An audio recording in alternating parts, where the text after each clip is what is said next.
ఏదో వెధవ పనులు చేయడానికి వెళ్తున్నట్టు నాకు అపకారం జరగకుండా శుభం జరగాలని ఎదురుస్తున్నావు అన్నమాట. పెద్ద పతివ్రత. బాస్,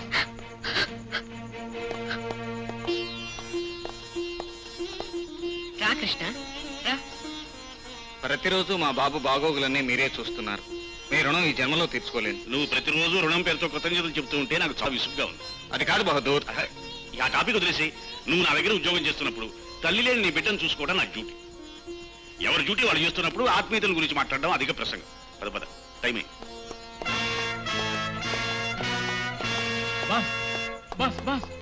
యువరాజుని పోలీసులు పట్టున్నారు బాస్. ప్రస్తుతం వాడిని 3 టౌన్ పోలీస్ స్టేషన్ లో రిమాండ్ లో ఉంచారు బాస్. నాగరాజు, నీకంటే సమర్థుడు ఎవరూ లేరు. ఎలా విడిపించుకొస్తావో భీమరాజును విడిపించుకురావడం నీ బాధ్యత. Okay boss.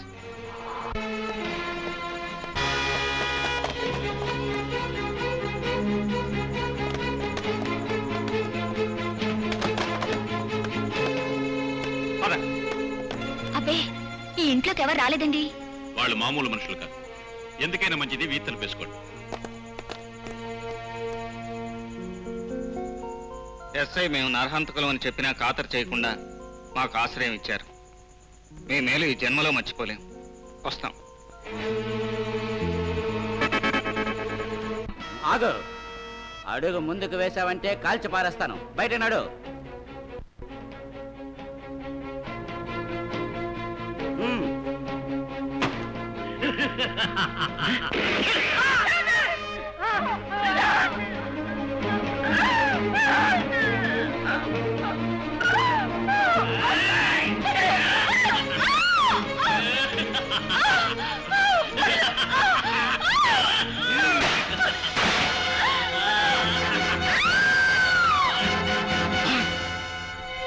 నిజానికి అలాంటి వాళ్ళు మళ్ళీ మిమ్మల్ని చూస్తే గుర్తుపడతారు కదా.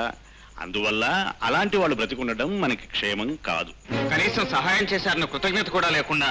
అలాంటి కృతజ్ఞతలు మనకు అక్కర్లేదు. అంతే నాగరాజు, ఇదే మనబోటి వాళ్ళ సిద్ధాంతం. అదే అయితే నాకు ఇక్కడ ఉద్యోగం అక్కర్లేదు.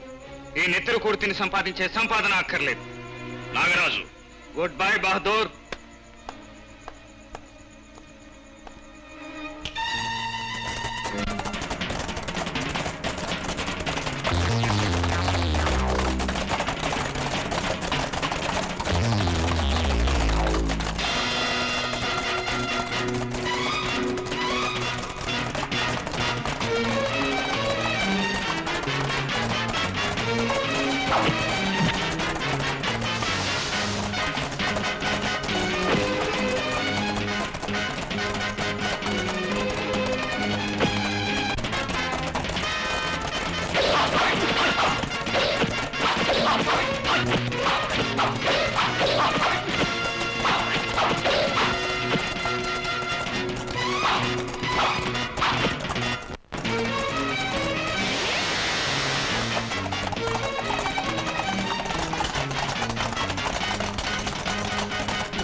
Hello, police station. నేను బహదూర్ గారి ఇంటి నుంచి మాట్లాడుతున్నాను.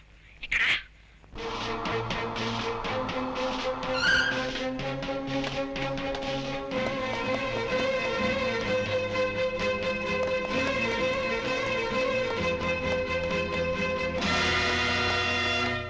మైలవరపు నాగరాజ్ అనే అతన్ని ముద్దాయి బహదూర్ అతడి అనుచరులు కలిసి హత్య చేసినట్లు బహదూర్ భార్య జానకమ్మ చెప్పిన సాక్ష్యాధారంగా బహదూరికి ఇండియన్ పీనల్ కోడ్ 304 సెక్షన్ ప్రకారం యావజ్జీవ కారాగార శిక్ష విధించడమైనది.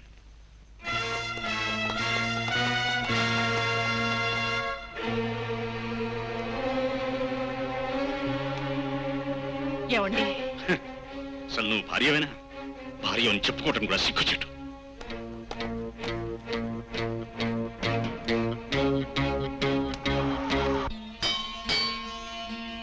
స్వామి, నేను ఇక్కడే ఉంటే నా భర్త మనుషులు నన్ను ఈ పిల్లల్ని బ్రతకనివ్వకపోవచ్చు. ఈ వాతావరణం నుంచి దూరంగా వెళ్ళిపోతున్నాను. ఆ దుర్మార్గుల కంట పడకుండా మమ్మల్ని రక్షించు తండ్రి, రక్షించు.